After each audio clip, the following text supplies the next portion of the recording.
Welcome to the Catholic Culture Podcast. I'm Thomas V. Muris.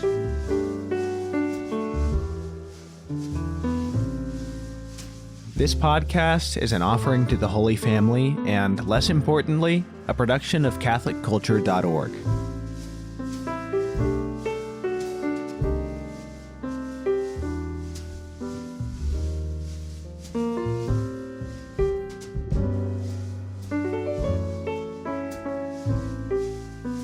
Hey everybody, in today's episode I'll be directing your attention to the work of two small but cutting-edge new Catholic publishers. One of them, Cluny Media, has dedicated itself to republishing forgotten classics of 20th century Catholic literature. The other, Wiseblood Books, has made it its goal to rise once again to the level of that tradition by publishing new works of fiction, poetry, and nonfiction, which maintain both a high literary standard and a very high standard of Catholicism.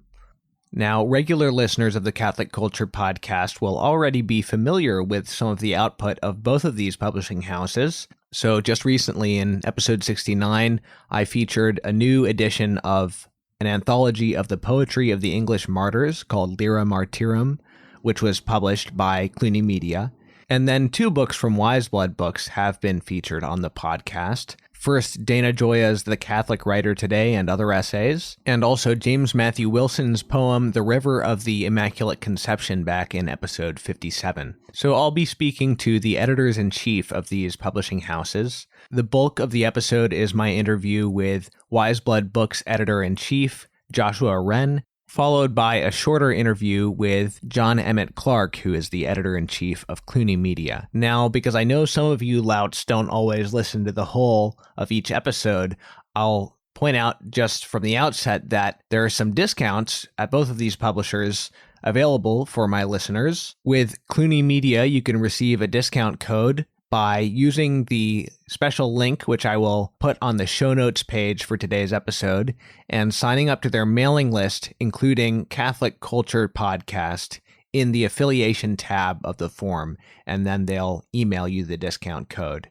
And then for Wiseblood Books, it's even simpler. All of their books are cheaper and discounted if you order them directly from wisebloodbooks.com as opposed to, say, from Amazon. So, as I said, my first interview is with Joshua Hren. He is co-founder and assistant director of the Honors College at Belmont Abbey. He is the founder and editor-in-chief of Wiseblood Books. He's a writer of fiction, nonfiction, and poetry, the author of multiple books, and you can find his writing at places like Crisis Magazine and First Things as well. Joshua Hren, welcome to the Catholic Culture Podcast. Delighted to be here. Thank you so much for making time. I'm glad that we finally got to reconnect. It's been some months since we met in person at the Catholic Imagination Conference in Chicago back in September. And I thought we hit it off pretty well at the time. It was definitely, running into you was definitely one of the highlights of the experience. Yeah, it was a great blessing for me as well. Very much so. You have a very charming smirk. I don't know if anybody's told you that before. Hopefully it's not too mischievous.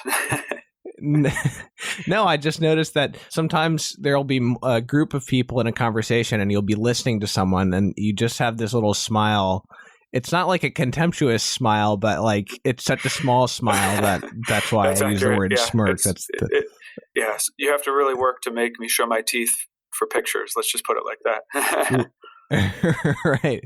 I promised James Matthew Wilson that I would ask you to talk a little bit about the Colosseum Summer Institute. So can you tell us about that? I mean, we'll hope that it's actually going to happen. Yeah, so that's the Colosseum Summer Institute is sort of it's an interesting phenomenon in that it's a rare occasion where different institutions that are all Catholic that oftentimes see themselves as kind of competing with one another are kind of banding together. I think about this, for example, right in Catholic, because my day job is basically working at Belmont Abbey College and the Honors College, and we think about like can we get these students who should we be competing with Christendom and Steubenville, right, to get the students to come here instead of going to Steubenville or Christendom, and then probably Steubenville and Christendom are asking similar questions, and So very rarely do we say like, well, it might be, let's kind of work together on something. And this is an instance of that. The Colosseum Summer Institute was founded by James Matthew Wilson in cooperation with Franciscan University of Steubenville, and also this year Villanova, and also Wiseblood Books, and I guess also myself representing Belmont Abbey to some degree. And what we'll be doing is running 2 tracks, so one for writers of fiction and one for poets.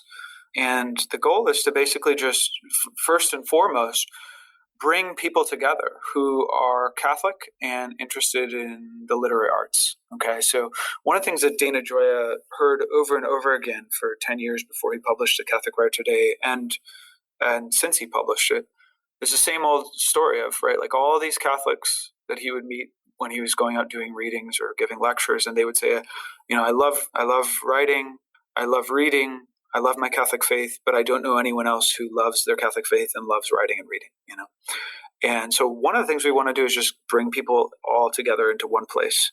And that in and of itself is a good thing. And so secondarily, we want to give a sort of philosophical and theoretical foundation to the Catholic literary tradition. So having the attendees of this 4-day institute who will be coming to Villanova, having them read works like Art and Scholasticism by Jacques Maritain, right, which was the philosophical work that most of the 20th century Catholic literary greats sort of benefited from, having people read things like Christ and Apollo by Father Lynch, the Jesuit priest, on the Catholic literary imagination. So having students read things like that, and then also read, works by J.F. Powers or, let's say, James Joyce, right, whose Catholicism is evident, especially in his short story collection, Dubliners, and really learning by example, right, according to the kind of classical model of education, reading the greatest stories and poems that have ever been written in the Catholic literary tradition. And then also having workshops where, I guess you could say, sort of, I don't want to use the word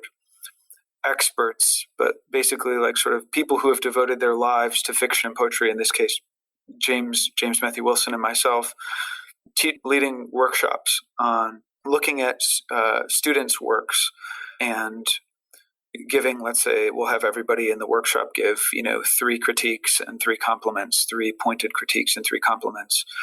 And then line by line, James and I will go sort of line by line through the attendees' works and try to tell the attendees, right, sort of what they're doing well and what they aren't doing well. So, for example, some writers are really good at writing characters who are not like themselves. Think of Charles Dickens, right? He could write anybody. He could write characters who are very different from himself. But then you think of somebody like Henry James or J.D. Salinger, and the characters really are... Or Flannery O'Connor, to a certain extent. Or Flannery O'Connor, yeah, where someone who's struggling with, let's say, pride and intellectual pride or something like that. They right. Like and lives with their mother. And yeah, exactly, right. You see that pattern over and over and over again. And so one of the things that I can do is sort of help a young writer or an older writer, somebody, it doesn't really matter, anybody can come to this Colosseum Institute, discover which of those categories that they may fall into. If you aren't good at writing characters who are very different from yourself, it may be good to just sort of, not try to tackle that, at least not right away. It may be good to at least first write a couple of stories where you're telling characters who have situations that are absolutely identifiable with your own. And then there are other writers who write, if they have the ability to enter into the experiences of others who, for all practical purposes, seem like they shouldn't be able to enter into those experiences, then to really encourage that. I just wrote a piece that was published, I think, last week in First Things, dealing with the Catholic writer J.F. Powers and one of his stories where he tells the story of told by a young Black protagonist during an urban race riot in like the 1960s, I think, 1950s. And there's a piece that was recently published by Zadie Smith in the New York Review of Books where she says, right, one of the things that's really impoverished about our time is that in literary culture is that we're told by the dominant literary culture that we should only write stories about people who are fundamentally like us. So like for example, right, I should, I should only write about characters who are LGBTQ or something like that, right? Or I should only write about characters who are, if I'm LGBTQ, or if I'm white, I should only write about characters who are white, or if I'm black, I should only write about characters who are black. But the Catholic imagination, of course, understands that these things that make us different from one another are not dismissible, right? But they're only sort of accidental, and they only tell part of the story. And so how do we enter into some of those particulars while also telling the story, while telling stories that delve into the deepest parts of ourselves that unify all of us? And I think that a lesser artist would have tried to tell that story and failed. But, the reason that they would have failed is not because they didn't have the exact same experience, but because they were just not as great of an artist, So like someone could write a story like J.F. Powers' The Trouble is the name of the story, that tries to write, a black character going through a race riot and just miserably fails. And it's just this kind of caricature or something, right? But that makes them a bad artist. Also a modern day young black person might write such a story and fail because he's projecting his contemporary mindset about, issues of race back into this time period. That is, I couldn't agree with you more. And that's why, right? So in this kind of conversation, one of the things that people say that they're going to do to try to get around it is like, well, if I'm writing a female character, I guess I probably really shouldn't do that, but I'll talk to one of my female friends and run these things by her and say is this, approved? Can you give me your stamp of approval?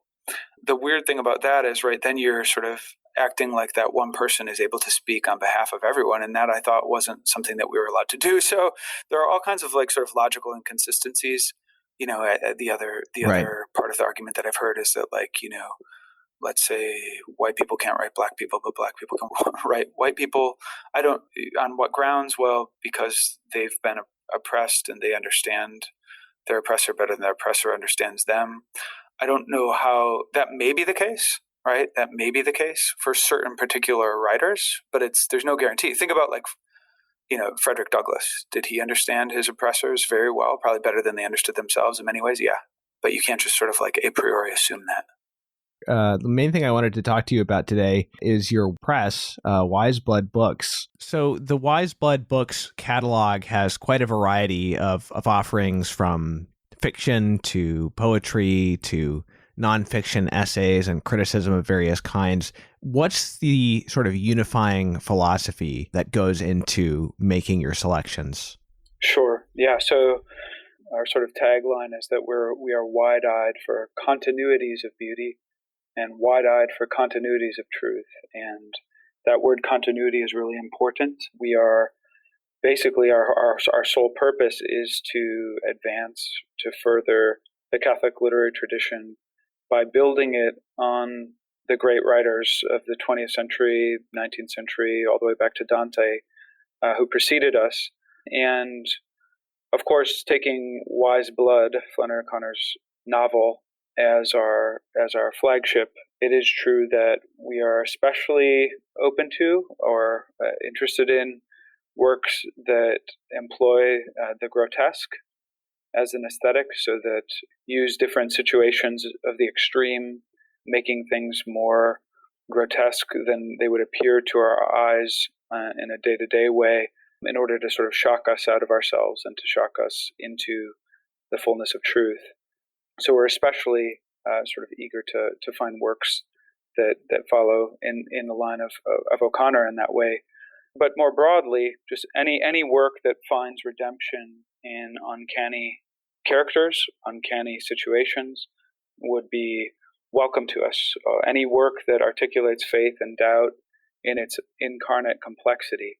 So it's really hard to find living artists who are able to do that well, to render characters who are grappling with doubt in a way that does justice to faith, or who are grappling with their faith in a way that is arresting and interesting and true to the nature of the human soul.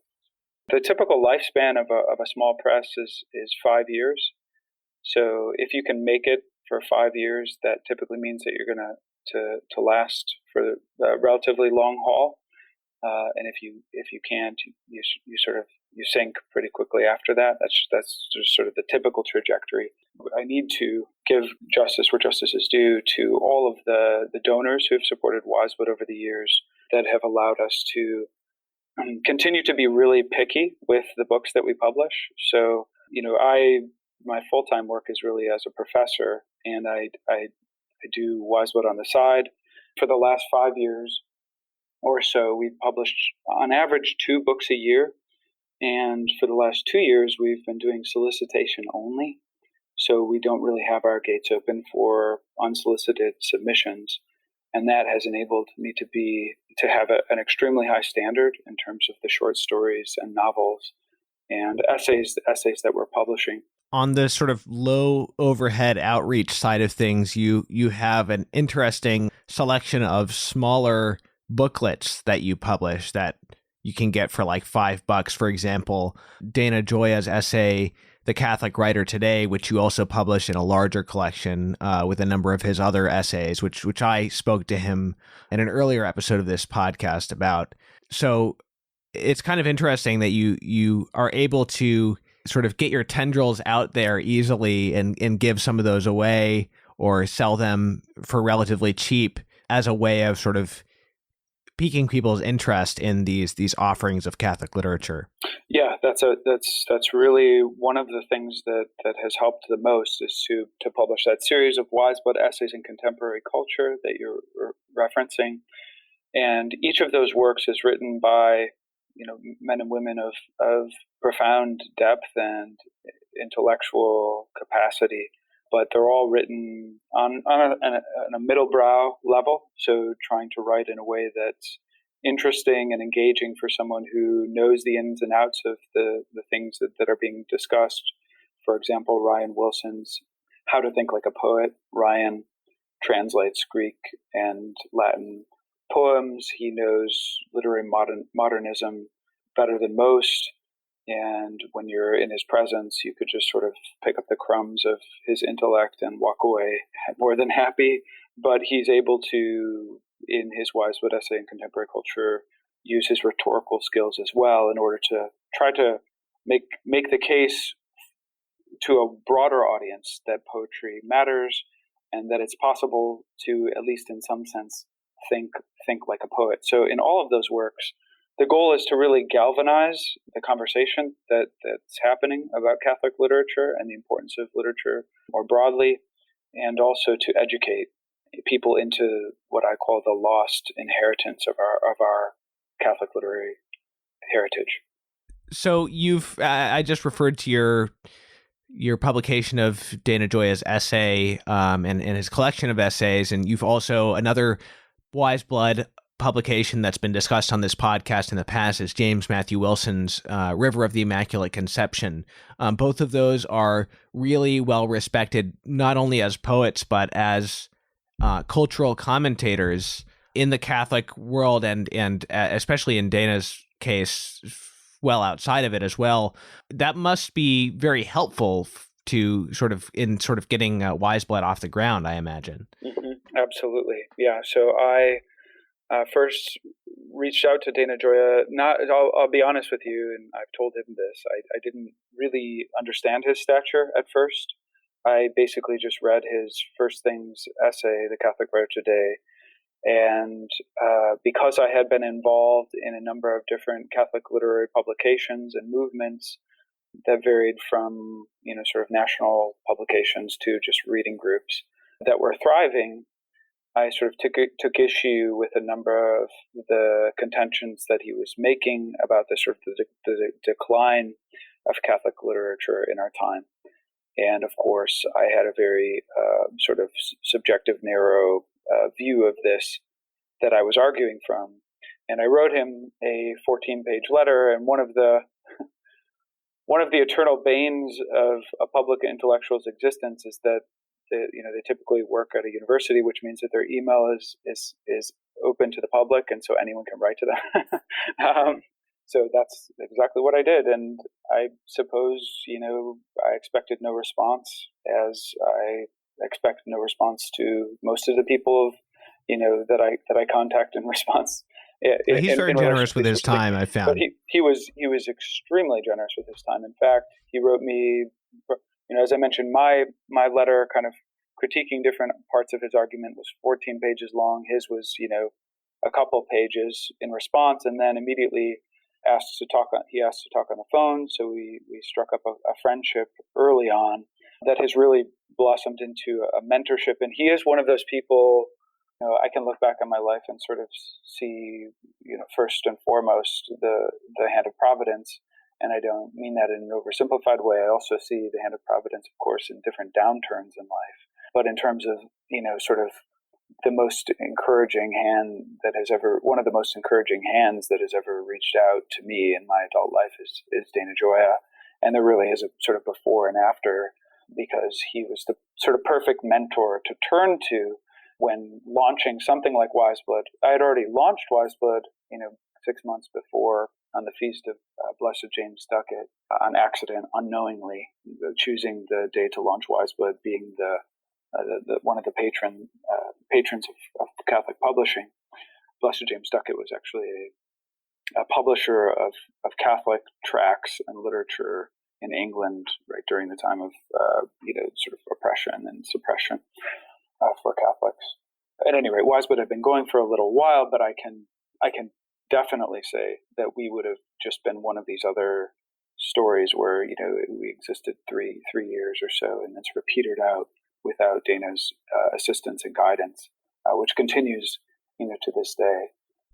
So I noticed you've also published a book of nonfiction by Michael O'Brien on the apocalypse. And he's, of course, a very well-known novelist whose novels are published by Ignatius Press. So what was it like working with him, and what was his contribution to your catalog?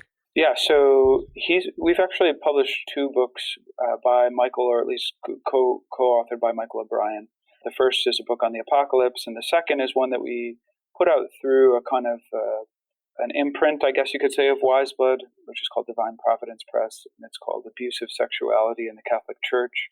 And Michael O'Brien there narrates his own experience of exposure to sexual abuse in the Catholic Church in a very remote boarding school in the north of Canada.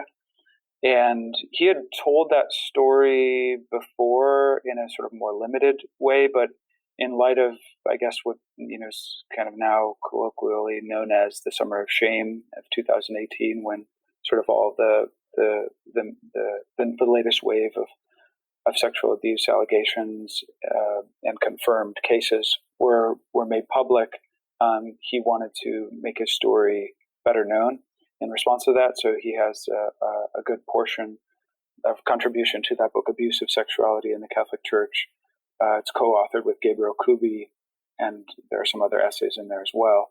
And in the Apocalypse book is really, I guess you could say, I don't want to call it theoretical, because Michael O'Brien is always too much rooted in the concrete to ever get too theory-driven.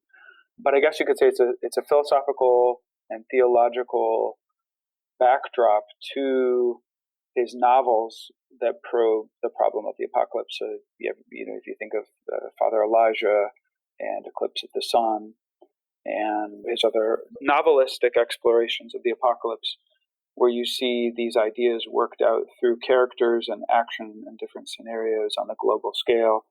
The book that we published is a kind of, I guess you could say, a philosophical and theological companion to those novels. And I would just say, too, I mentioned Dana Gioia. My meeting with Michael O'Brien has been also a source of profound graces. Immediately, we began to correspond with very long letters back and forth, and I found a real kindred soul. Of course, we're both wild Irishmen and both given to melancholia, and so we bonded immediately over that. But I've also just really, really been amazed by his generosity in taking a look at some of my own fiction. And I've also edited a novel that he's working on. So it's been a very fruitful relationship back and forth, and also that also includes writing one another probably on a weekly basis, just asking for different prayer requests. So it's been a huge blessing. So I've read some of the poetry and some of the nonfiction that Wiseblood has published. What would you recommend in the area of fiction from your catalog? Well, one of the things that I point to is a book that we just published. It's by Sam Hazo, and I believe you know Sam Hazo to some degree. Yeah, I Is had that him right? on the show. Great guest on the show. Yeah, he is I guess what I would call one of the last gentlemen, right? It's sort of a rare and dying breed of human beings. It seems Absolutely. Yeah. really difficult. Maybe gentlemen in general are just rare, so they're hard to come by, and maybe they're not just rare in our time, but Sam certainly is one. When we were finishing up our work on his book, he called me very graciously, said that he was extremely grateful to work with Wiseblood, that we treated him really well, and maybe even better than a lot of the other presses that he'd worked with. We were able to give him a lot of personal attention and some deep edits for his epistolary novel, which we just published. Came out on March 5th. It's called If Nobody Calls, I'm Not Home. And I love that title. The Open Letters of Bim Nakeley. And Bim Nakeley, the protagonist, we follow her story through the letters that she writes. So she's sort of gotten to a point in her life where she feels unnecessary, and out of that sort of agony begins to reach out to famous people that she'll never actually mail these letters to, but begins to sort of understand her own place in the world and to grow in depth by reaching out to them. So people like Franklin D. Roosevelt, Pope John the 23rd, Ernest Hemingway. She writes a letter to St. Mary. And that's a novel that I would definitely recommend. It's been selling very well. And I think, again, it's a novel that would be readable by people who aren't necessarily really sold on literary fiction, sort of in the inner workings of the literary world. This would definitely be for you if you're not totally sold on literature. So my understanding is that a lot of new things are happening with Wiseblood. One of those is, I think you have an artist residency. I don't know if this is the first time you've done that, or that's right. But yeah. I know that Katie Carl, editor of Dappled Things, has received that for this upcoming year. Yeah. So the literary tradition is filled with amazing editors who are unsung heroes, and right, because they're sort of forgotten in favor of the authors who they helped. And Katie Carl is definitely one of those figures for the contemporary Catholic literary world. She's been a stalwart editor, and she's edited a number of my own fiction works, and many other people as well. And she's an excellent editor, recovering perfectionist, as all artists are, I suppose. And that sort of uncompromising eye has done a lot of good for a lot of people. But I've had the good fortune of reading an excerpt of her own novel, which is a work in progress. And I think I read it about a year ago, and it shows remarkable promise. And yet, as she would tell you herself, right, she barely ever has time to devote to it. She's homeschooling her children. And so basically I asked her to apply, sort of in this case more informally, for this writer in residence, because she'll be the guinea pig, so to speak. This is the pilot year. But I'm really thrilled to be able to be devoting 2 weeks to working with her on editing that novel and seeing what we can do with it. That's really one of the things that again, being small has enabled us to do. Is, of course, we do publish a lot of works by people like Sam Hazo or Dana Gioia or James Matthew Wilson, where it's basically the works are sort of near perfect on arrival, so there's not much editing that needs to be done. But we've also been able to take works that we can see a lot of promise in and bring them to a greater degree of perfection so that they are publishable. That's why I wanted to institute this writer in residence, to make that more formal and an ongoing thing that people can look forward to, and then anticipate, the forthcoming works of those writers in residence. Because really, one of the blessings of being a small press is that, of course, There are a number of works like Dana Gioia's or James Matthew Wilson's or Sam Hazo's that are more or less near perfect on arrival, and so we don't need to edit them almost at all. But then, of course, there are different authors who we've worked intensively with and brought something that we saw promise in, but that was definitely not publishable upon submission to a place of greater actualization and to get it ready for publication.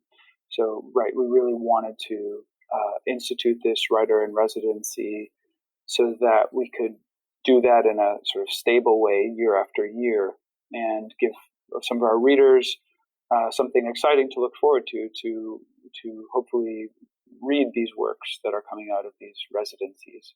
Some other things that are coming down in the next few months.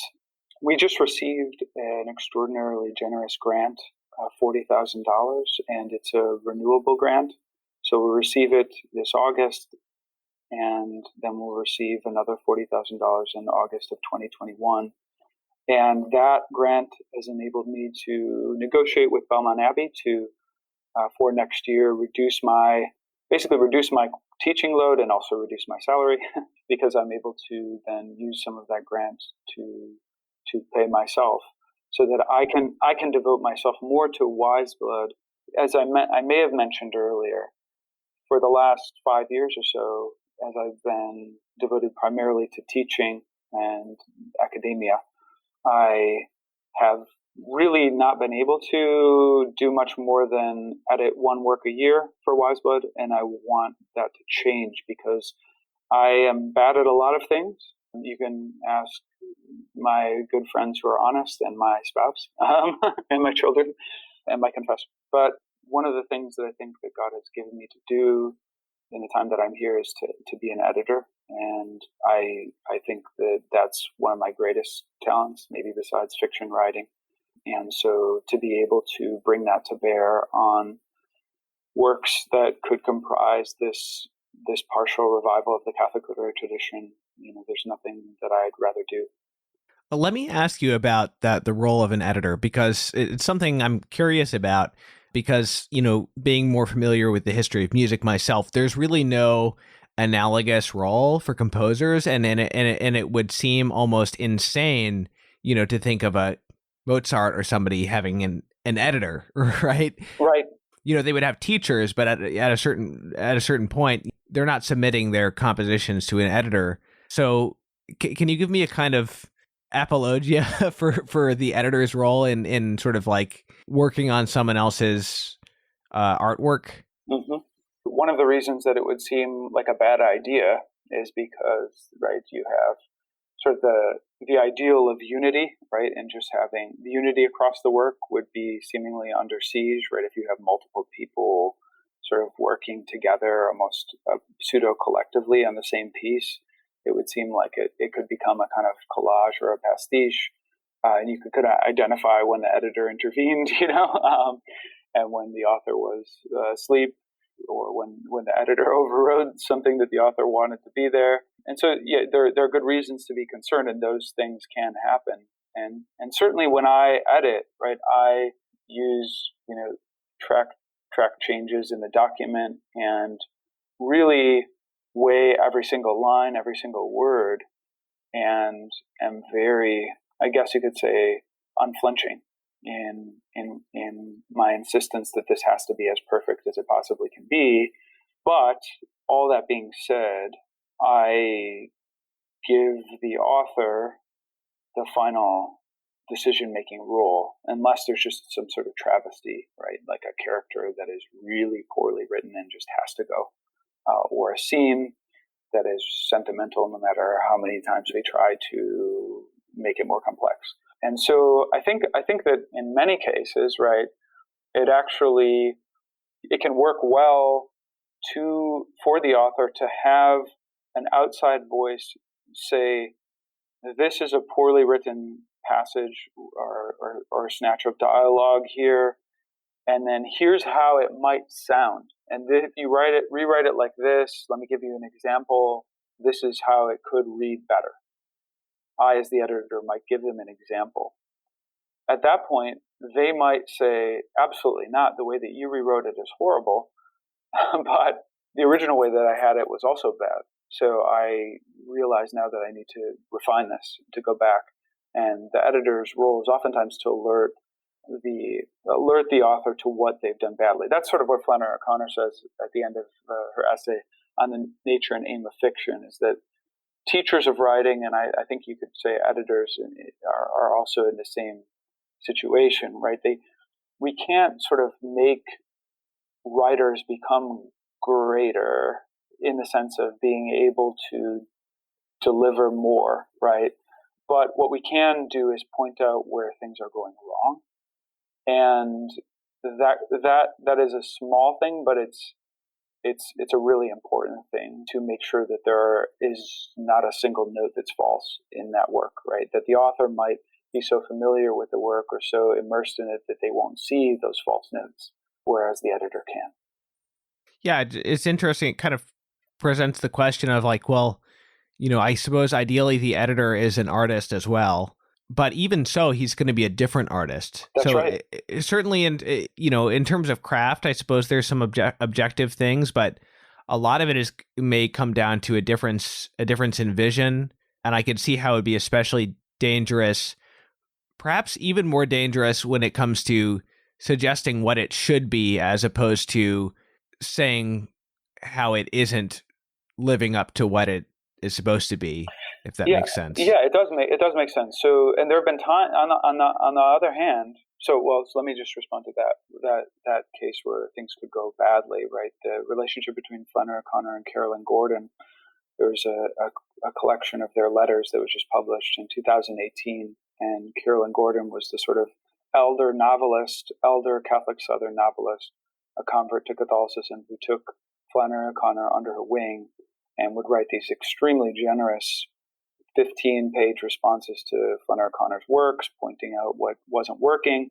And if you look at sort of her criticisms of Wiseblood, the novel, or A Good Man is Hard to Find, it's hard to disagree with what Carolyn Gordon says is wrong. But there are parts where her suggestions would have been a sort of weird sort of imposition. And Flannery O'Connor came to see that, and she said that there are parts where Gordon wanted to basically suck the life out of her characters, in her rewrites, right? They would have been more lifeless and flat than O'Connor herself was capable of. So absolutely, it can go both ways. On the other hand, right, I have had authors who have just accepted the recommendations that I've made in terms of rewriting dialogue or rewriting a line. Where basically they accepted an entire section that I contributed as an outsider. And to be honest with you, right, I really take no offense if they don't. If they reject all of my suggestions, that's totally fine, as long as they themselves can rework those parts that are lacking. Right. I mean, at that point, it just has to be admitted that it is a collaboration. It is the product of two people's work. That's because if every artist has a unique view, and it would simply be impossible for someone else to sort of completely insert themselves and say, this is what you would have done if you were a better artist. Sure.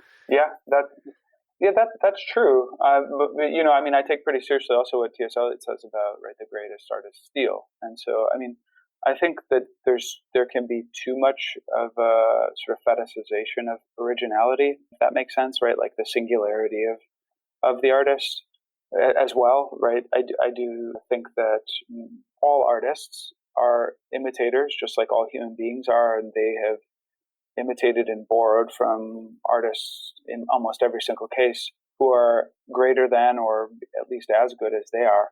And so that isn't exactly collaboration in the sense that we're talking about, but it's something pretty close to that. And I think as Catholics, that's, Harold Bloom, the critic, talks about the anxiety of influence, right? Like the artist is always worried about being found out, that they sort of borrowed from Dostoevsky or something, right? Because that shows that they're not as good. But on the other hand, right, as Catholics, tradition is so much of a part of our life that I don't think it's something that we need to shy away from, right? It's something that we can even celebrate, right? Like I did borrow this literary device from Walker Percy, right? Sure. I didn't mean to suggest that.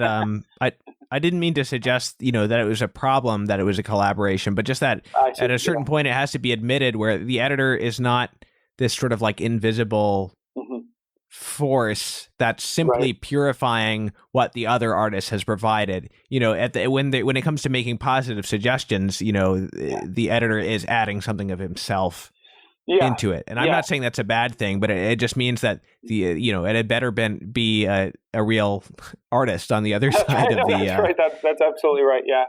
So no, I was probably responding to the bogeyman that comes up in the fiction workshops that I teach, where it's like, you can't tell me, you can't touch my work of genius, right? It's sort of like I'm it's me and my sort of special snowflake self. So yeah. Do you know Eliot's quote in defense of editors? I believe so. Yeah, refresh me. I don't know if this is the exact words, but he said it's basically like, it's true that most editors are failed writers, so are most writers, or something like that. Yeah, that is the truth. It's funny. This kind of goes back to my interview with Dana Gioia, where I was expressing my ambivalence about the role of the art critic. And I don't know that we resolved it satisfactorily when I was talking to him about it, because we were talking about he had sent me a review somebody wrote of one of his collections, and at one point, and it was a positive review, but at one point that the critic said some of the poems seemed overworked, and I said, okay, setting aside like his judgment of the poems themselves, how could he possibly know which poems you worked more on, than others? He can't possibly know that. C.S. Lewis even, I think, brought up this as this precise example with regard to critics, that often people would think things that he had worked very little on had been overworked, and vice versa. Like people assume that they understood what was going into the process, and I've been guilty of that myself. But that's why I think it takes a special humility on the part of a critic to not do what Corey Olsen, the Tolkien professor, calls crit-fic. Yes. And so with editors, I suppose it must be, of course, as an editor, you're not speculating, right? But I imagine it must involve on both ends, I suppose, a bit of humility. Absolutely. Yes, that is the word. It's fair to say that both you and I are fairly weird men. And I have to ask, because it's something much on my mind lately, how did you find a wife? That's to respond to just your characterization. Yes, absolutely. I must call upon the patron saints of lost causes at every moment of every hour of every day in order to simply exist. So yes. So yeah, I mean, that very much right. My life has been that of sort of a misfit from the very beginning. I was first planning on becoming a Franciscan. So after my conversion or reversion to the Catholic faith in my early 20s, I reverted when I began to train. I was waiting tables and writing poetry basically full time, mainly writing poetry. And I had to train this young Catholic man, and I was deeply anti-Catholic at the time. And just kind of in this artsy scene. And we got into a lot of conversations about the Catholic faith and especially the real presence. And he was winning all of these arguments, but I didn't want him to know that he was winning. And so I started to sneak off to Mass on my own and not tell any of my friends, because it would have been the most shameful thing that anyone could do in that group. And every time the consecration would come about, I would basically, I don't know what happened, but I would lose consciousness. And I don't know if it was mystical or what, but it basically proved to me the reality of the real presence. And that was on the mystical side or on the spiritual side, extraordinarily important for my reversion. But on the natural level, just going over to this friend's house, and it was just very simple, witnessing his family life, right? going over there and having a meal with him and his 3 children and his wife was such a powerful witness to me, because I was basically surrounded by a culture of death. And that was at that point, especially, that I began to long to find a spouse. But it is true, right? Yeah, I mean, I had sort of artistic aspirations, and any wise young woman who knows what it takes to raise a family, will be marrying a dentist, I suppose, right? Like, it's more rather than an artist. And so during that sort of period of searching, I certainly dated people, but more and more I began to turn towards priesthood.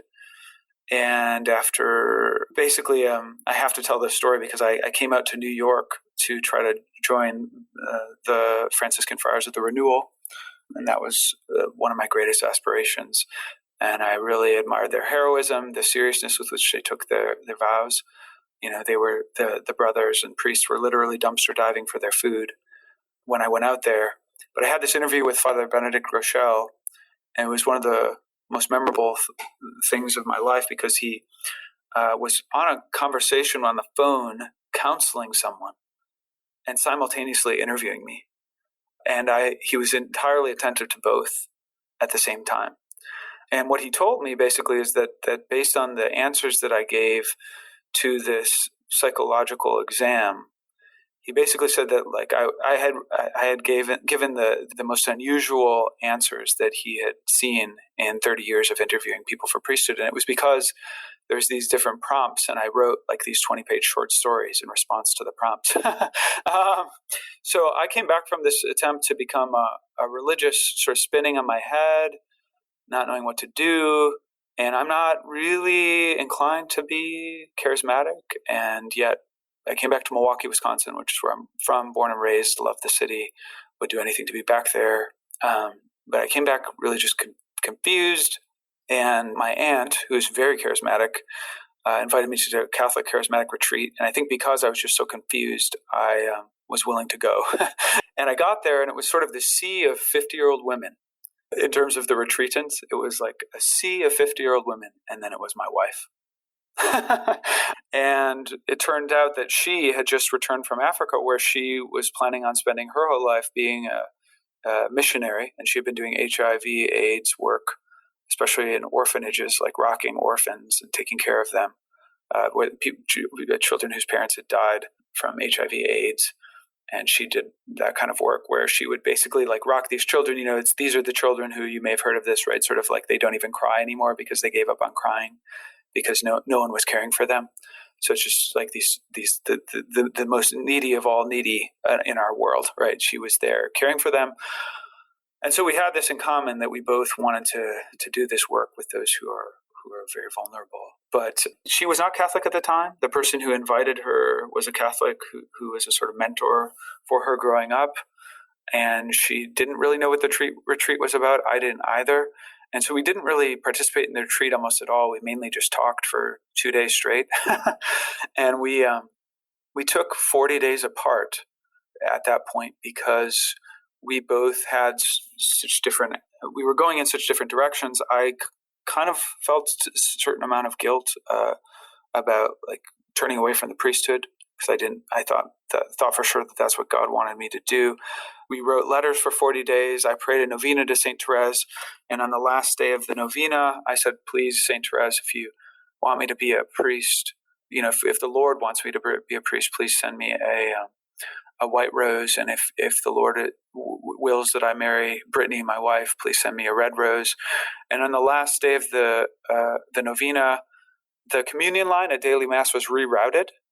So I had to go up past this side altar, and right underneath this statue, I think it was of the Sacred Heart of Jesus, there was a red rose. And I knew it was for me. And so basically I waited until everybody else left the church, and I ran up there and grabbed it. And I still have parts of the dried rose at home. Yeah, so that's how we met. And God bless my wife.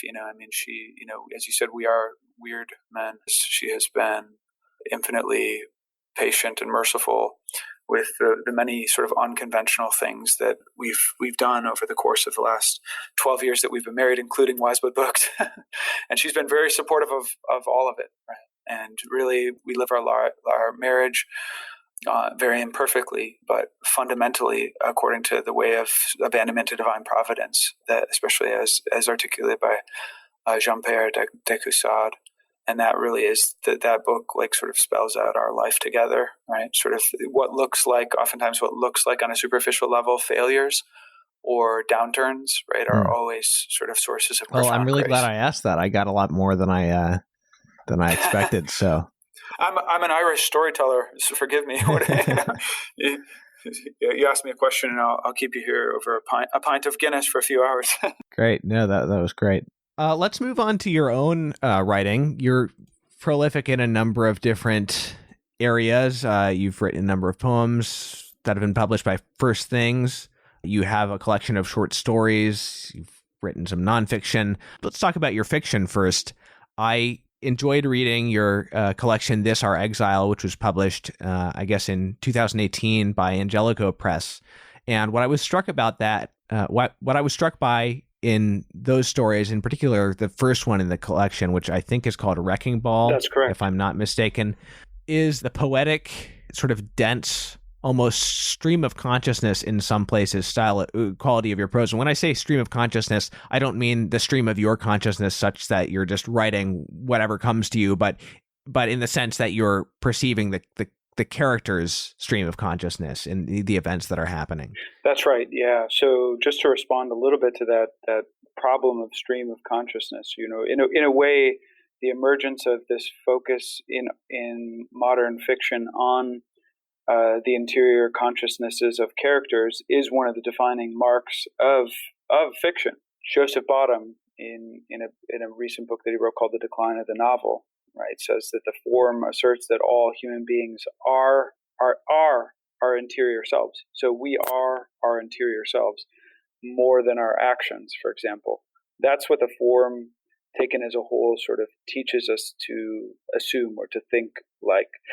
And I, of course, disagree with that as an accurate assessment of what human beings are, or it's an inadequate understanding of human nature in the broadest sense.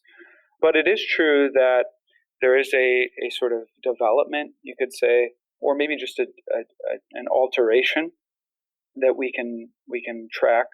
We're moving from, for example, Homer's Iliad and Odyssey all the way to contemporary fiction, right? We see in the Iliad, we get a little bit of Achilles' thoughts, but not many of them. We can think of the stories of David in the Bible, right? So David, when he's lusting after Bathsheba, we're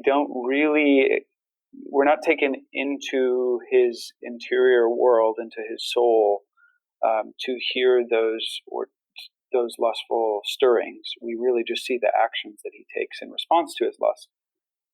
In drama, theater sort of tried to take us further into the interior through soliloquies, so that literary device. But that literary device is a little bit sort of clunky, right? You get used to it if you're reading a lot of Shakespeare. You're going to a play where one of the characters sort of walks to the edge of the stage and talks directly at you, and everybody else is acting like they're not hearing them.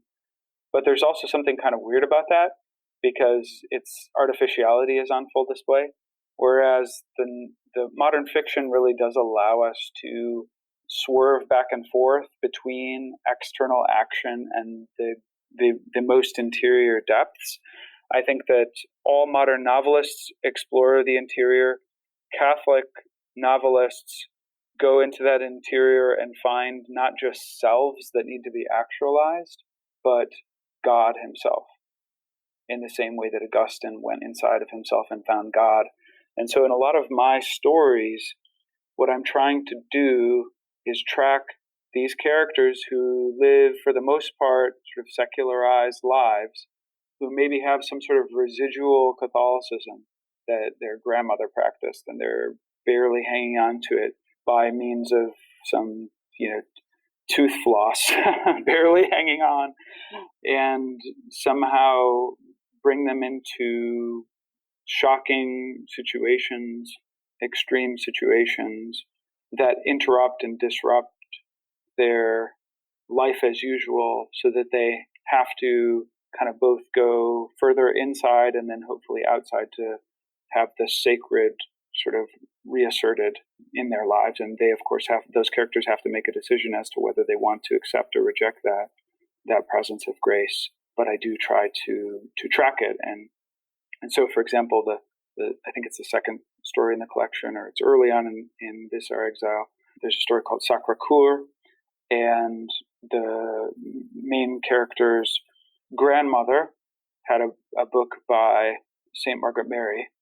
And St. Margaret Mary, if you've ever read her life, right, there are some different sort of really gross, what we moderns especially would find unpleasant and disgusting penances that she took upon herself, right, like with regards to her own wounds and things like that. And her parents, the protagonist's parents, are divorced, and they find out that she's been reading this book by St. Margaret Mary, and they actually conceive of this as an act of rebellion against them, because they want to maintain their sort of happy post-Christian lives that are actually quite contingent and mainly banal and miserable, but that they at least have sort of boxed out the sacred. And the story is all about this girl as a mystery to them. Is she completely insane? Because she begins to have these cuts on her flesh, and the question is, of course, like, is she just cutting herself? Right, cutting is a sort of contemporary phenomenon, or is this actually something, some sort of miracle or mystical happening? And a lot of the stories explore that kind of territory. Let's talk a little bit about the quality of your prose that seems so close to poetry in some ways. It's really sonically dense in places. There's a lot of wordplay as well. Yes. Almost in some of the stories, it's almost like constant sort of shifting of wordplay and things like that. Again, especially in that first one, it almost was good that you put that one first, because it's almost easier to get used to it by like just going into the deep end, I guess. Yeah. So, I mean, I think a couple of things I would say. One is that is sort of a strength and a weakness, right? So the sonorousness that you're referring to, the density, especially just the musicality, right, is always puts me at risk of writing what's called purple prose, sort of writing that calls attention to itself because of its sort of verbal pyrotechnics. And without question, there are stories where I'm guilty of doing that to some degree or another. I'm very, I guess you'd say, I'm very happy with their collection. I'm proud of it in its own way, but there are ways in which I think that even in the last few years since that collection came out, I've grown as a writer. And one of the main things that I've grown in doing is being more selective, right? Flannery O'Connor says that one of the main tasks of the writer is to just to select like what needs to go, right? What stays and what goes. And I've been able to kill my darlings, I guess, more freely and be able to sleep in good conscience after doing so. And so, right, the goal in that sort of prose, which I'm really just sort of, again, not that I'm claiming that I am James Joyce or something, but that's the sort of the territory that I'm inhabiting, or that those are the tributaries that I fish in. And there are a lot of good things that kind of intense poetic density can bring us to, especially what I have always called, since I started writing, a kind of contemplative realism. That's the sort of name that I give to the style that I'm trying to embody there. But on the other hand, it can be sort of overmuch, right? You can literally be drowning in it, and so in the second collection, for example, a number of the stories at least are more spare, or they're leaner on that sort of aspect of the style. I just want to say, I think the story that stuck with me the most from the first collection was, well, I don't remember the title, but it basically culminates in a couple deciding to stop using birth control. Yeah, so they're watching. It was a very moving ending to the story. Well, thank you. Yeah, that story had its origins in just watching a news report, just like the couple in the story is watching, where a young child was abandoned in a trailer park because the mother and father were running a meth lab, and they left the child next to a heater that was turned up too high, and the child burned to death. And basically, this couple has decided that they would never bring children into the world before they witnessed this incident. And the scene on the TV, right, in a way, as sort of sad as it is, this is how they seem to spend most of their evenings. It really startles them into thinking about things that they've never thought about before. And yeah, the woman in the relationship has a dream where the dead mother of I think it's either the mother of the child or the child itself, or the child himself, appears to her, and then the next time her husband and her are intimate, right, she sort of at the last minute throws away the condom, and that's something that they've never done before. Yeah, I love that ending. So that was This Our Exile, that collection. What's the name of your upcoming collection? So the next collection is In the Wine Press, and that's a reference to a number of different scriptures, including some parables that Christ himself tells. It's the image of the wine press is found in the book of Revelation and also in some of the prophets. And so one of the things that I really found is that I think that I'm at my best when I'm writing stories about people who are under pressure. And so the image of the wine press captures that. The epigraph is taken from a line in St. Augustine where he says, "Imagine the world as a press under pressure." and that's not hard to do. Right? Yeah, it isn't. And so the stories are really just explore a variety of different characters and situations where characters find themselves under pressure. For example, right, the first story, a young man and his father, who aren't exactly estranged, but they've never exactly been close, find themselves standing on a porch that they built together years before. And just that proximity of sort of being out on the porch, because they're looking for a comet that's supposed to pass through the sky that night, is very weird and awkward for both of them. They have to find themselves, basically brushing up against each other. The son is there because he got into a fight with his wife. And this leads to a discussion about the physical abuse that the son suffered when the father was raising him, and then he sort of gave up on beating him, and the question of why he gave up. And then the father reveals these different, again, sort of skeletons in his own closet of his own father's abuse of him and his father's abuse of his mother, and things that the son never knew before. And this leads to a kind of, again, a proximity and an intimacy between this father and son that has never before existed and probably will never be repeated in their lives, or it only very rarely, right, does something of that sort happen.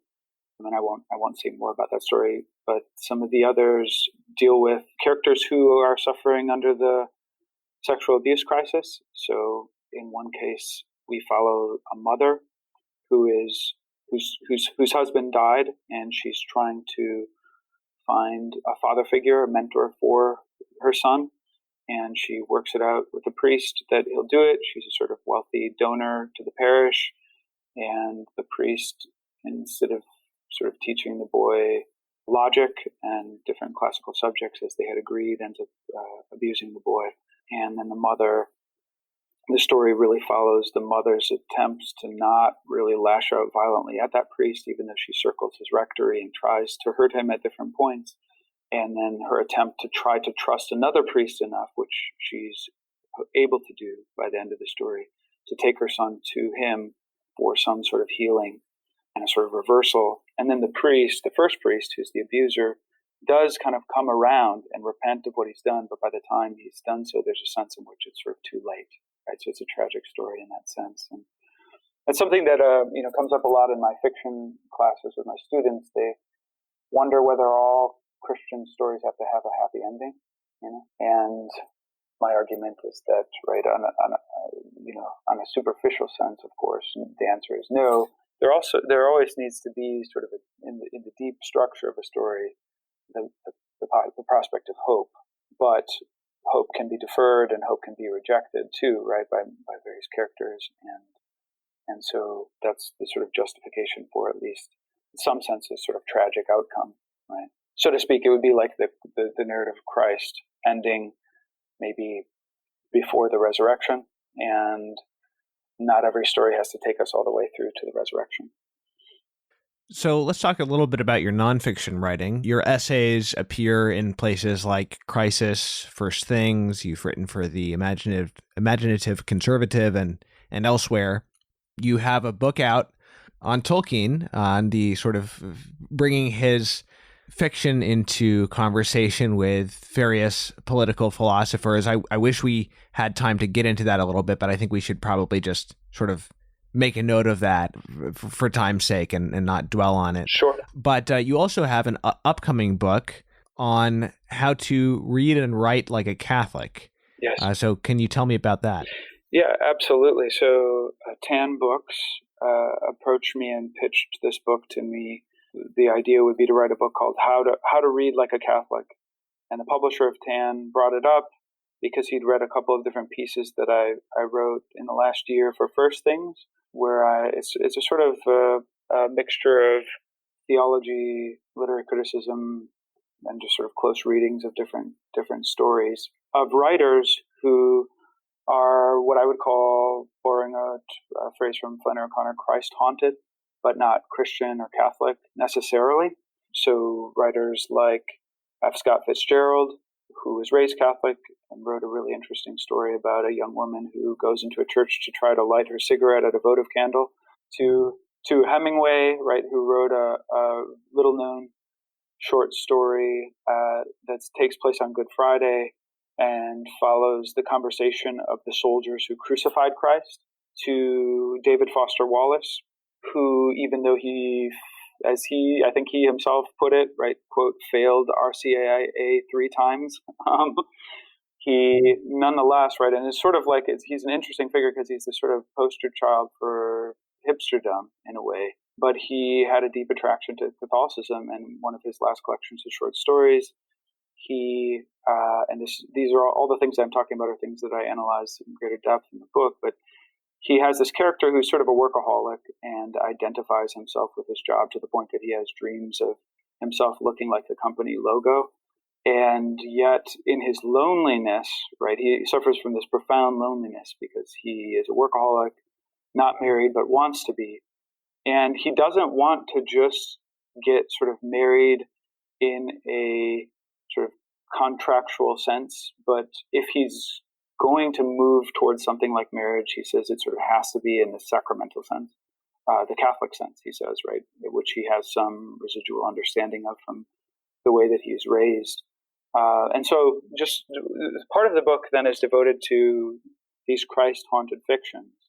And the argument being that a lot of really the greatest writers, American writers and French writers, there's an essay in there on Flaubert, right, who said that he was at bottom a mystic who believed in nothing, and yet he writes this really moving story of a Christian woman. So a lot of these great modern writers are not themselves Christian or Catholic, but they're able to bring the resources of their literary art, right, to bear on Catholic things.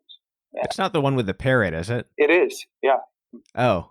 Yeah, have you... Well, I read that in high school, and I thought it was a mockery. But maybe I got it wrong. I'm so glad that you brought that up, because I did too. And the first 3 times I taught that and read it, I sort of was uncomfortable about it. But yeah, this French servant basically, has given her life to other people, and as she gets old, someone gives her a parrot, and she begins to, in a sort of apparently semi-delusional state, but also because she sees a stained glass image that portrays the Holy Spirit in a manner that is the same color as her parrot, begin to sort of associate her parrot with the Holy Spirit. And Flaubert, in his own letter about that story, said to his friends, "You will think that I'm mocking this woman. You will think that I'm being cruel and ironical. You are wrong." This is an absolutely earnest story about a woman who has faith up until the end, right? And who The question of the story is, of course, right, like whether that parrot is an idol for her or an icon. Does it sort of arrest her gaze and not allow her gaze to pass up into the highest things of the Trinity, right? Or is it a sacrament of the things that are unseen? It's hard to really resolve which is which, because the woman is sort of, senile at the end of her life. But given the simplicity of the woman's heart, the story is called The Simple Heart, it seems that Flaubert is saying that, at least according to her own lights, right, she's not being blasphemous or in any way. Interesting. Yeah, the last line. I really just remember the last line of the story, and her seeing this sort of great parrot in the sky as she dies. And it was hard for me at the time, and I think my mother, who was teaching the class, also interpreted that as sort of supposed to be like a punchline, essentially. But I mean, you make a good case for a different reading. Yeah, I mean, it was Flaubert's own words that made me turn in that direction, because I was ready to go in the other one. So part of the book is devoted to those sorts of readings, and then another part of the book is devoted to, I guess, literature in Newman's sense of literature as primarily a record of man in rebellion, as he puts it. So, he says, don't take man as you would wish him to be, but take him as he is. And that's what literature does, right? It tells primarily the story of our sinfulness in his argument. And so what does it mean for a Catholic, right? How should a Catholic approach, non-Catholic works, or works that are written before Christian revelation, right? That's what that section of the book sort of deals with. What do human passions look like when they're being pursued or restrained by virtue on a natural level, and not with the aid of grace, right? Those are what those sorts of stories can help us to understand. And in so doing, we can come to understand human nature much more profoundly. We can come to understand human nature by reading, St. Thomas Aquinas as well, but through poetry rather than philosophy, for example, in this case. And then the third section of the book deals with literature that is intrinsically Catholic, and fundamentally, the argument that I make is that Catholic writers tend to be obsessed with their characters' salvation. So whereas most modern fictionists don't necessarily present human beings as having like a final end, a telos in life. It's just sort of like they might be wandering, or this is a short sort of slice of their life, but there's no kind of final ultimate end or aim of human existence. Most Catholic writers present their characters as moving either closer towards salvation or closer towards damnation.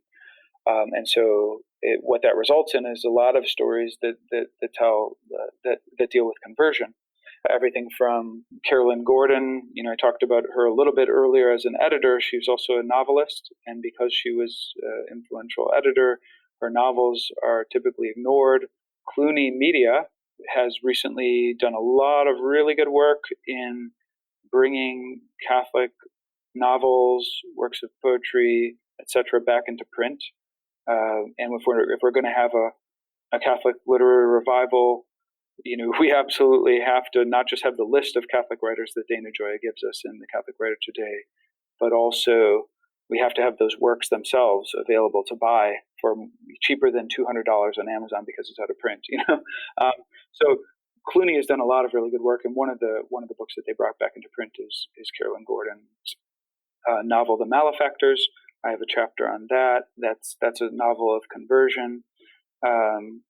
And there are a couple of other chapters in that section on great writers, great Catholic writers of the 20th century especially, but who are not often spoken about when we talk about Catholic literature. So typically, who do we talk about, Thomas? Who's the name that we always hear when we're talking about Catholic literature?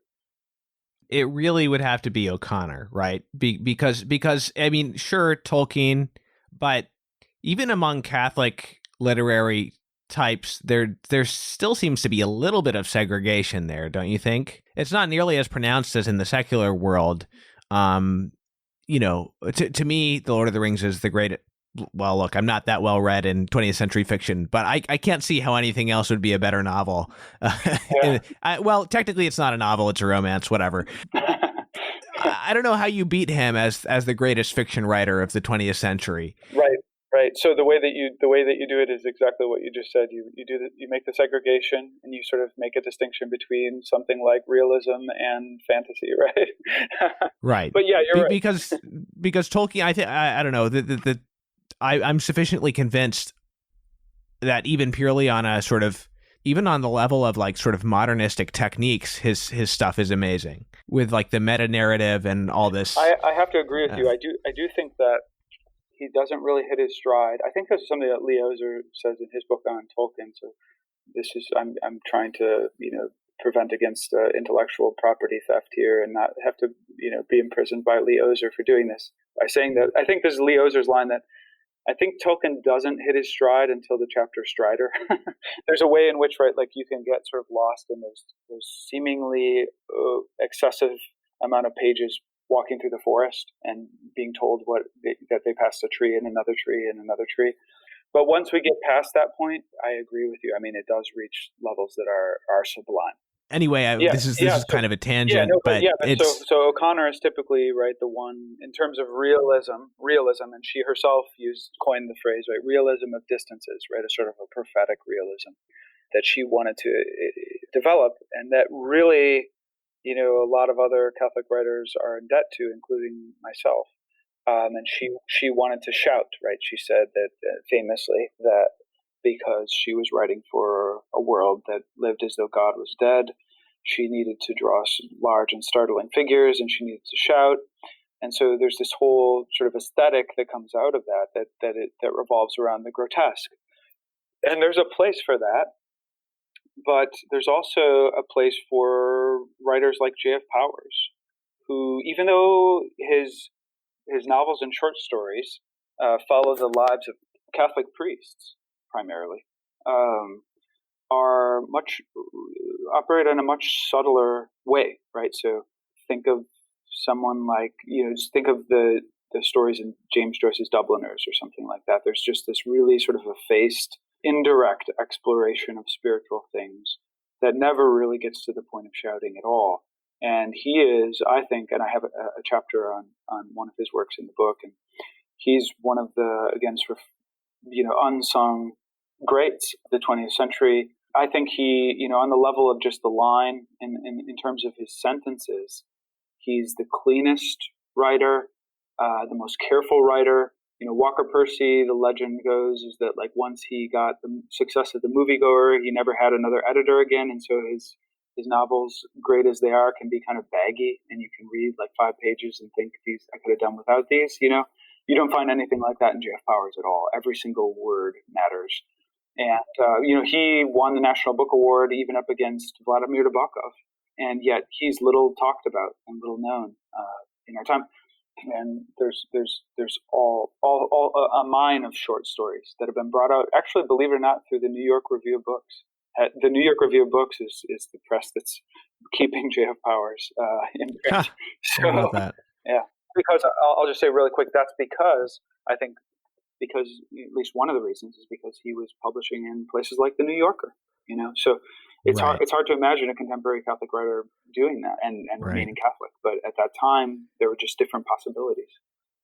Do you think there's a certain narrowness in an author like O'Connor, as great as she is, where it's dealing with these kind of like quintessentially modern terms, whereas an author like Tolkien is far more like completely human in the scope of the problems the characters are dealing with?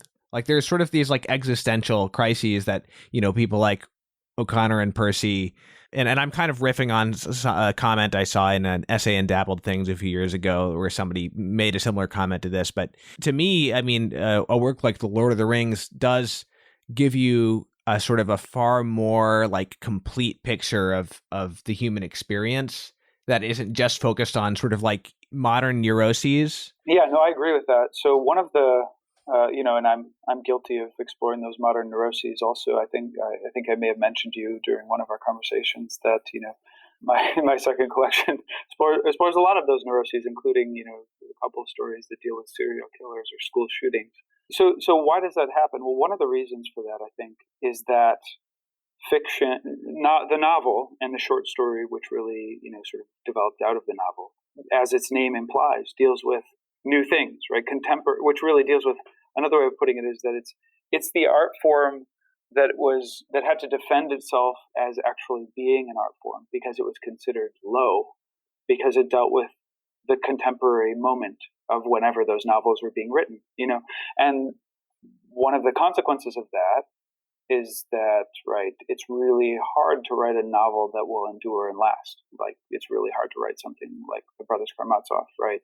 Or even a lot of the great 19th century novels, right? They'll be read for classrooms, but some of them, even the greatest ones, in certain real ways are dated and hard to figure out what's going on without footnotes, for example, because they're tied up with their historical moment. And 20th century fiction is no different, right? So I think so the form lends itself to kind of an exploration of these contemporary neuroses, but it also then, I guess, makes man seem narrower, gives us a vision of man that is narrower than he actually is. As you say, I totally agree with you. Take for example, right, The Betrothed by Manzoni, right? And I know that that's a novel too, but it's an early novel written in the 1830s, I think. And there you have these really compelling portraits of human beings who are just not filled with resentment. And they don't hate their parents. They don't feel like the world is going to disappear into an abyss at any moment. Right. Well, there's a certain scope for like warmth and sort of generosity of spirit and heroism that I'm not saying there's no heroism in O'Connor, but you're right. Yeah. No, you're absolutely right. I mean, there's a way in which, right, if you're too steeped in these contemporary novels, right? If you're reading Cormac McCarthy too much, or if you're reading David Foster Wallace too much, right? I can't wait to read him, by the way. Oh yeah, I mean, he's great. You should read The Road right now, and I think anyone there's all this conversation going on about like what to read during our contemporary plague of the coronavirus, and you talk about reading a plague journal by Daniel Defoe. But I think it's also good to read something like The Road, where there's a far more difficult, landscape that's being explored than anything. R.J. Snell has a great book on acedia. Actually, surprisingly, one of the more popular episodes of this podcast was my interview with him on acedia. It kind of like took me by surprise. That was one of the most downloaded episodes. Maybe because I titled it "The Forgotten Capital Sin," and that just got people's attention. Yeah, but in the sort of introduction to that book, he uses a character from Blood Meridian, the character of the judge, as an example. And then I've also seen the Coen brothers' No Country for Old Men, which I quite like. So I definitely I expect to like Cormac McCarthy a lot when I do read him. Yeah, I mean, by the way, another Christ-haunted author, definitely some real engagement with Catholic things. But, to go back to these works that aren't obsessed with neuroses, like The Betrothed, which is really, I guess, one of the first modern Catholic novels, but in a way it sort of doesn't have all these hangovers and hang-ups of literary modernism and what we come to see, right, in most of the Catholic literary tradition.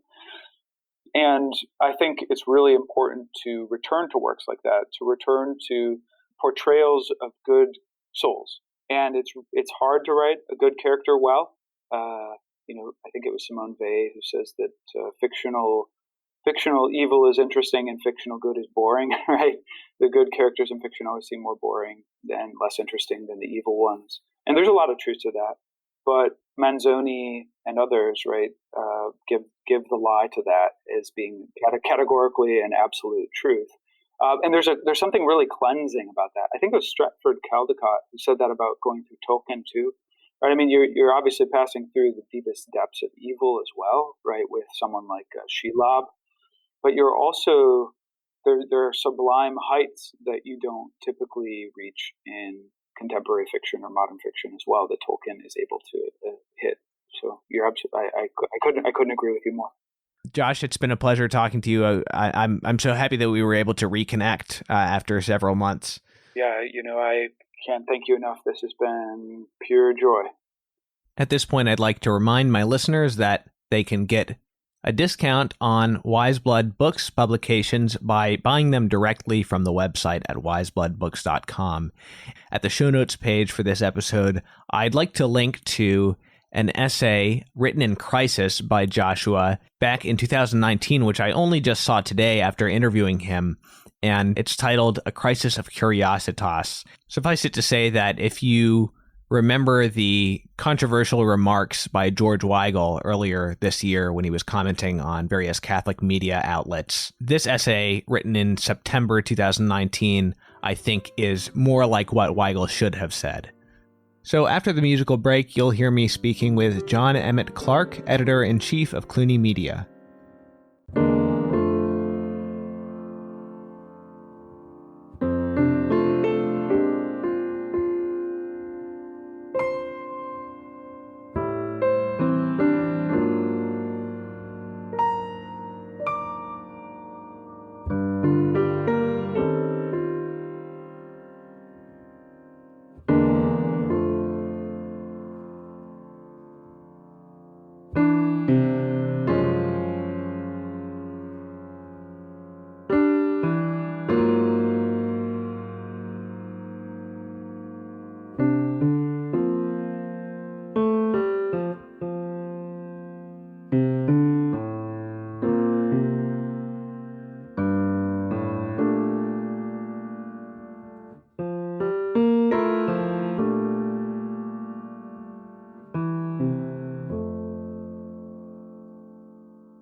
John Emmet Clarke, welcome to the Catholic Culture Podcast.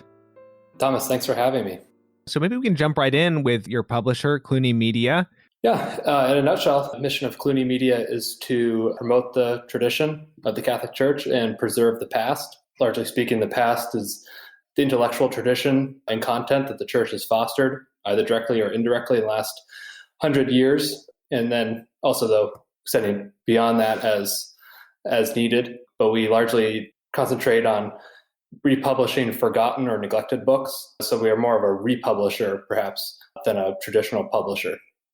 So when you say the past 100 years, that's one of the interesting features about your catalog, because there's a lot of thinkers in there who made a big impact at the time that they were writing and then perhaps were forgotten, or maybe one or two of their works became classics, and you've made it part of your goal to publish the deep cuts of these authors as well as the most well-known works. Right. Yeah. And the reason for the 100 years as a publisher, where you're beholden to the copyright law in the United States, which is very complicated. 1920 or now 1922 is the cutoff for public domain, where anyone can publish it, anyone can produce it. And with a lot of these thinkers, a lot of their works, especially the deep cuts, as you said, got tied up in the copyright. It's very difficult to tell who had the rights to them. So publishers, kind of had their hands tied for pretty much the last 100 years on figuring out, is it even worth trying to find a estate holder and actually receiving the necessary permission to publish a book? It's difficult work. And when you're talking about the onus to prove there's a market need, the capitalist system, it's like if there's a need for it, it'll sell, and then therefore you have a business. But when the book has been forgotten or neglected for a long period of time, the obvious takeaway is, well, I guess it's not really needed. So it's kind of as far as the company operates and looking at those 100 years of, are these thinkers and are these works, are they forgotten on purpose? Have they been kind of scrubbed off, or has it just been people haven't had really the opportunity to encounter the texts as much as they have others, ones that easily come to mind when you think last 100 years intellectual literary history. Well, why don't you explain the name for people who don't get the reference? Yeah, so Cluny is a reference to the Benedictine monastery founded in the 900s in France, which became one of the, more or less the center of European revitalization. When we were looking for a name for the company, Pope Benedict XVI has an address of the monastic tradition, and he devotes one entirely to Cluny, and he talks about the building up of the libraries, the preservation of both pagan and early Christian works, or in the scriptoria, all the monks copying them down, and that from that largely intellectual labor, in addition to their the truly Benedictine model of work and prayer, they're also farmers and cultivators, but really the spirit of prayer and intellectual development that the monastery fostered had a profound effect in bringing Europe back to the faith and producing the civilization that we know today as Western civilization.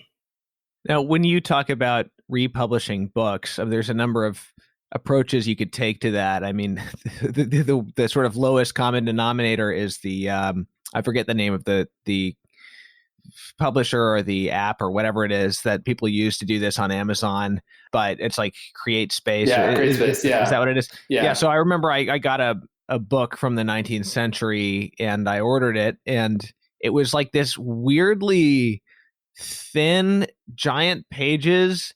And then it was basically like the Project Gutenberg text printed in incredibly small type on these gigantic pages. And I was like, I thought this was going to be a real book. Yeah. And then there's also the sort of like the photocopying sort of facsimile approach, which is also not what you guys do. So explain the approach that you take to restoring these works. Yeah. So our process is to take the original book and to basically start from scratch. Whereas, the two, the common like republication format, the first one where it's, you find the book on the web, paste it into a Word document, make it as few pages as possible so that your cost margin is as low as possible, and then upload it through, print on demand supplier, and off you go. Whereas there's no real editing involved in that. And then with the other, even though you're dealing with a loose document, like a Word document. Whereas, and then the facsimile is just a PDF, same thing, whether you scanned it yourself, at home, or that you found it online and then run it through a printer, same way.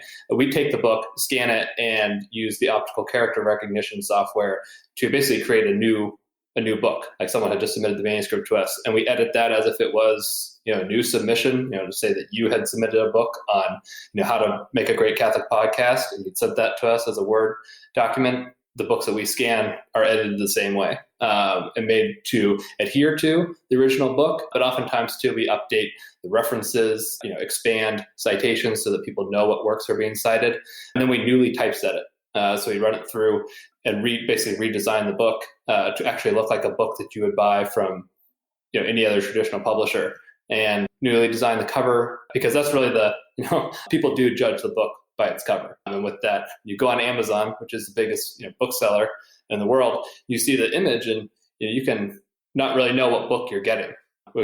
People have that experience a lot where they go in and they buy it and it's like, I had no idea, this is not the copy I bought. And with our covers, aim to make them as distinctive and appealing enough that you're never making the mistake of buying, the cheap version or the one that someone just ran through and without a care for quality. What about the adding of notes and new introductions, new editions, things like that? We have worked with a number of scholars, both in the United States and around the world, to produce new annotated volumes of the books we've done, especially within the Cluny Classic series, which is our contribution to preserving Catholic fiction in the last century, where there's a new introduction to kind of orient the book and the author and their context and their influence on other authors that might be better known. And that's something that we work pretty discreetly with, because it's oftentimes you don't want to take an old book and make it just a vehicle. It's not so much the book as it is the new, introduction. The introduction is always meant to be there as a complementary aspect, not the book in its own right. So it's probably 25%, 75%, I think, in our catalog of books that have new contributions to them, and others that stand solely on their own merit, where there's enough familiarity that your average reader would have with the work that they don't need, new stepping stones. But we found that there's so much buried in these books, so much rich content, and because we're very selective today in how we read, so many books, so little time, that to have a new work with an introduction that tells you, well, this is actually, you know Chesterton and Bloch. Here's a historian that you don't know who they drew from, and it's oriented in there. And here's Flannery O'Connor. You've read her fiction. Here's Miles Connolly, who not even a contemporary of hers, came before her, and yet he was on to kind of the same trail about how to present grace and nature in a literary way that's actually effective, as opposed to just kind of preaching or a homily inside of a novel. So the new material helps to make that obvious without, the reader having to go onto a, Google Scholar and find enough information to kind of draw out that intellectual awareness. So one of the things in going through your catalog is pretty much all the books look interesting to me. I mean, they're all either topics that are intriguing or authors that I already know, but it's like a book that I've never heard of. Or you have a lot of works by Francois Mauriac, and I've read his essay, God and Mammon, but I've never read any of his fiction. So it's like eventually I have to hunker down and do that. And you've made that, relatively easy with, I don't know if any of them are new translations, but these new editions, one of them has an introduction by Anthony Esolen, I think. Mm-hmm. Yeah. The two of the Mauriac, Timothy O'Malley, who's at the University of Notre Dame, introduced an annotated Mauriac's Viper's Tangle, our edition. And Viper's Tangle is probably Mauriac's most famous novel. It was published right before he won the Nobel Prize in 52. But yeah, he's in at least in English, he's been almost very close to being forgotten. And it's rare to see him on Great Books program reading lists anymore. It's simply a shame because I can say his fiction is incredibly powerful. In that essay, God and Mammon, where he sets forth and his vision of how the artist and the author, what their purpose is, especially when it comes to telling the truth and showing reality as it is. His novels are not in any way disconnected from that. I mean, the unification between what he thought of himself as an author, which you get to see in that essay, and then how each of his novels bears that out in a different way. Yeah, so people say, well, which Mauriac should I read? It's really hard for me to say which one. I mean, Viper's Tangle is a tremendous book, probably unique among his for the way the story is presented. It's told like kind of Augustinian, like a diary. So it's more confessional. But then he has a book, The Dark Angels, about a new priest in this village, and it's very powerful. So it's really, you can't go wrong though with any one of his novels. Well, going back to the tracing of connections to better known authors of the 20th century, I only knew about Mauriac through Flannery O'Connor, having been informed by that essay, God and Mammon, which has to do with the sort of the moral responsibilities of the fiction writer. So it is helpful, and it's like it's a good hook to get people into these books if you can draw a connection to somebody they already know.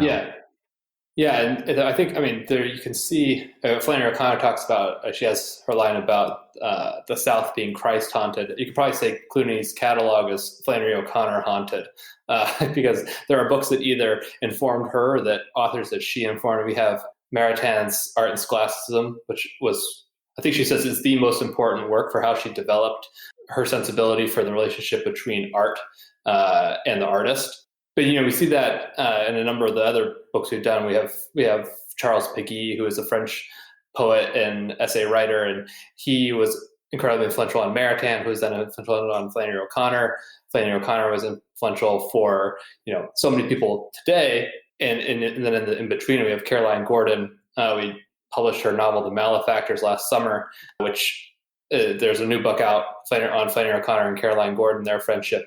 But the way that these authors moved kind of in relation to each other, and their works affected, one another's. And then we get to see that, and you get to piece it all together. You get to see kind of the glorious tapestry of Catholic letters borne out once you start putting in the deep cuts, kind of putting them in their place and seeing how influence works and how the Catholic imagination can be borne out in a myriad of ways, with each different way giving you a different insight into, the good and the true. So how do you make the selections, especially with an author perhaps who has one work that's well known? Do you just kind of like ultimately intend to go through the whole Bernanos catalog and publish all of his books, if you haven't already, for all I know, or Dorothy Sayers, or Romano Guardini, or is it a question of what's already available in decent editions out there? How do you, especially with works of fiction, how do you kind of like prioritize things like that? Yeah. A lot of it actually, purely from a business standpoint, it's what's not out there already. There are a lot of authors that are very important, and they haven't had an edition, their work done in the last 20 years or so, but you can still get it, a decent edition for $15 on Amazon, Prime and everything. So those kinds of, the selection process is what is really missing from our conversation and from our education, and looking at the gaps. So with fiction, it's, well, have we, who else is there besides Evelyn Waugh, Flannery O'Connor, Bernanos? Is there anyone else? Because if you ever Google Catholic novelists, it's pretty much the same 10, 15 names, 10, 15 titles that you're going to see. And so then it's kind of looking through if you look in, like, Flannery O'Connor there's a book on her with all of her book reviews, and you can look through that, and we saw, okay, these are all the novels that she did reviews for. Are any of them worth bringing back? Did she review them positively? So kind of it's kind of like writing a research paper, like as an undergraduate almost, because you're looking at all the things that have been written about a certain topic or a certain genre, and then looking to see who's important, who's not. A lot of it's based simply on what gets the most reference. With Guardini, Guardini he was a mentor and a peer for Pope Benedict XVI. So it's, and a lot of his works were completely unavailable. And so it's like, how could someone be that important for probably the greatest living theologian today, and yet you can't read him unless have access to a university library? So those kinds of indicators, or the Caroline Gordon one, where here's a contemporary of Flannery O'Connor who was probably crucial to O'Connor's career, and yet her most famous novel, is out of print. Let's go get it. So a lot of that is kind of trying to build out the picture and fill it out from kind of most important outward, kind of radiate outwards, taking your cue from what already existent and very effective good publishers are already doing. You've published some of the lesser known, more scholarly works of the Venerable Fulton Sheen. Yes, and those are for anyone who knew the Venerable Fulton Sheen as I did growing up, which was just, my parents had the one VHS of his TV show, which was occasionally put on. We had his more devotional reading books around. And yet when we picked up, the first one I did was his doctoral dissertation, God and Intelligence and Modern Philosophy. His intellect was prodigious. He was very close to genius, the way he was synthesizing Thomas Aquinas and these modern thinkers, and both like correcting them, but also at the same time saying, like, yes, Thomas shows how we can affirm these people, so that you could see the kind of the harmony of scientific thought, and to give readers a chance to see Fulton Sheen as more than an entertainer, and to see that his ability to entertain and capture people with the gospel was built upon just a very profound understanding of and appreciation for the riches of Catholic wisdom, especially philosophical wisdom. You also do have a few new books or new collections of essays that you've published, right? Yes. Most notable of those we just released right before the end of the year. Archbishop Augustine de Noia, who's at the Congregation for the Doctrine of the Faith, we did a collection of his sermons, and that's done really well. And also, it's meant to serve as part of the way we select the new books is to identify areas where you actually do need something new. And I think preaching in today's world is something where you do need something new. You need something that enacts the principles of the past, but presents it in a way that the 21st century reader goes, yes, you're speaking to me here and now. And there are 70 sermons in the book. It's a beautiful book. And, we've gotten a number of notes from people who bought it over Christmas, saying like, I read one of the Christmas sermons, over Christmas dinner with my family.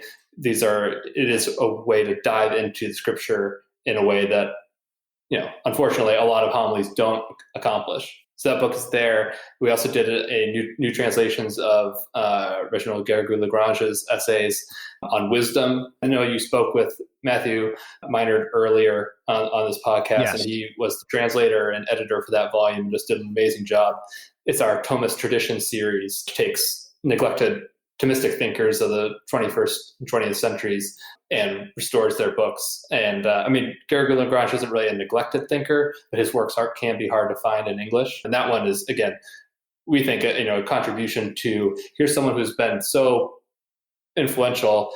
Here's a new chance to encounter his work and take it on its own merit.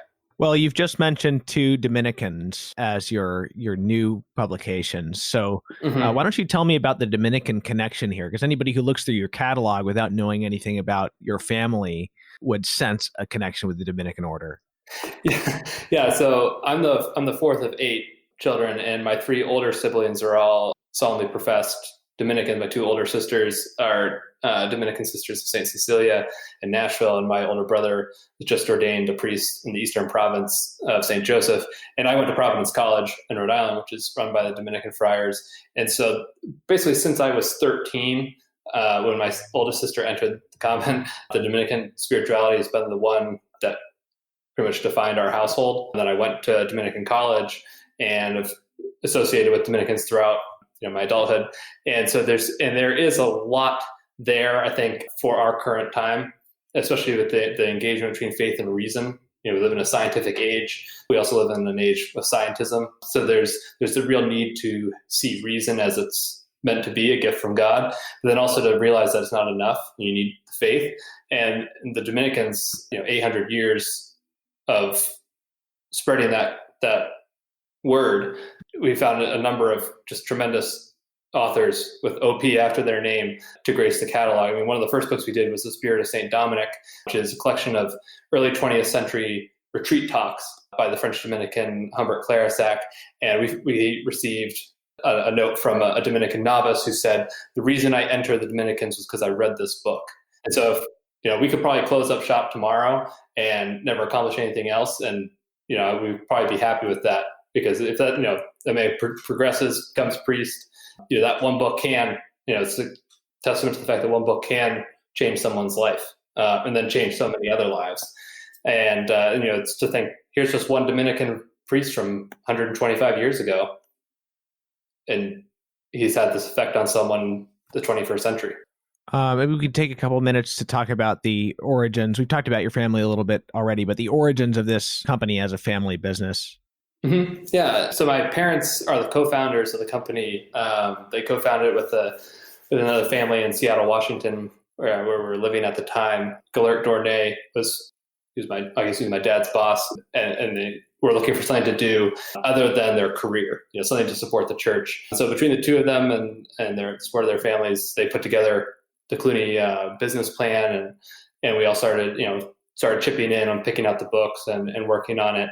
So basically my parents, Leo and Kathleen, and in conjunction with Clarke Dornay, ran a company at its early stages, and I was involved. I just graduated from college. And then in 2017, myself and the CFO, Scott Thompson, who's a classmate of mine at Providence College, we assumed ownership.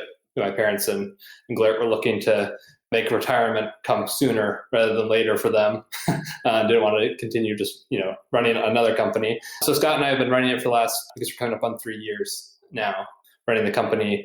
And it is still very much a family business though. I mean, I have 4 younger siblings, all of whom work for us either on a contractor basis or an employee basis. My wife does the same. And yeah, we strive to keep it as close as we can to the original mission, to form a publishing house aimed at simply preserving and promoting the past, as the past understood as the Catholic life as it was written about, and making sure that we stay true to that. And I think, so far we've been impressed by how much people actually want to see the past. We live in a time of forgetfulness, but the fact that we've kept going is more the fruit of the hunger of the people in the church and outside the church who are looking for these kinds of, kernels of truth and goodness from the past, more so than it is, our own work. It's the fact that there is a need for this. People evidence that pretty much every day. So you need to look back and see what we got right as human beings and what we got wrong, and look and see if we can trace more of how the human heart and mind work. And if we can do so, then we'll see how to better move towards our actual destination of encountering the living God in the 21st century, wherever you were standing when you encountered these books. But I think that's, if you want to talk about the purpose of publishing, especially as a subset of evangelization, it needs to be as a reminder of the continuity of how God works through history and shows us the way to himself. Tell me quickly about your partnership with parishes. Right. So we have partnership with parishes called the Novel Approach, and it works very simply. Parishes can come to us and enroll in the program, and we select 50 books from our selection of novels and dispatch them at a 50% discount to the parish. And the parish also gets a bookshelf to display the 50 books, and then the parishioners can purchase the books directly from the parish and remit that to their parish. And as long as parishioners continue to pick up the books, we'll continue to restock them. And it was developed out of the insight that for partner Scott it was his brainchild. And we were talking about this after one weekend about how we really don't have the time to read very many books, and we're publishers. We have to read books. But when we choose to read a book in our leisure time, it's going to be fiction. And that's where we think most people live, is a novel. What are you going to take to the beach in the summer? A novel. What are you going to read over your Christmas vacation? A novel. Obviously, there are exceptions, but the vast majority of people, that's what hits home first. And to have a display of rich Catholic fiction sitting there on a shelf in the vestibule of your church or your church hall, we think is a great opportunity for parishes to make the connection between what happens at the altar and what happens outside the church doors every week, is that this is all one drama ongoing. Great. Well, John, thank you for coming on the show. I wish you and your family and the company the best. I appreciate that, Thomas. Thanks so much for having me on. And I would simply note that for anyone listening, to come to the website, www.clunymedia.com. If you subscribe to our mailing list, you can receive a special discount for Catholic Culture Podcast listeners when you subscribe. So please do so. But again, Thomas, I really appreciate the opportunity to come on and talk with you about Cluny. As always, this podcast and all CatholicCulture.org material is brought to you by user donations. So if you'd like to help us out, please go to CatholicCulture.org/donate/audio. And let's not forget to pray the daily rosary for all affected by the coronavirus, and especially that Catholics will be able to return to the sacraments very soon throughout the world. God bless you, and I'll see you next week.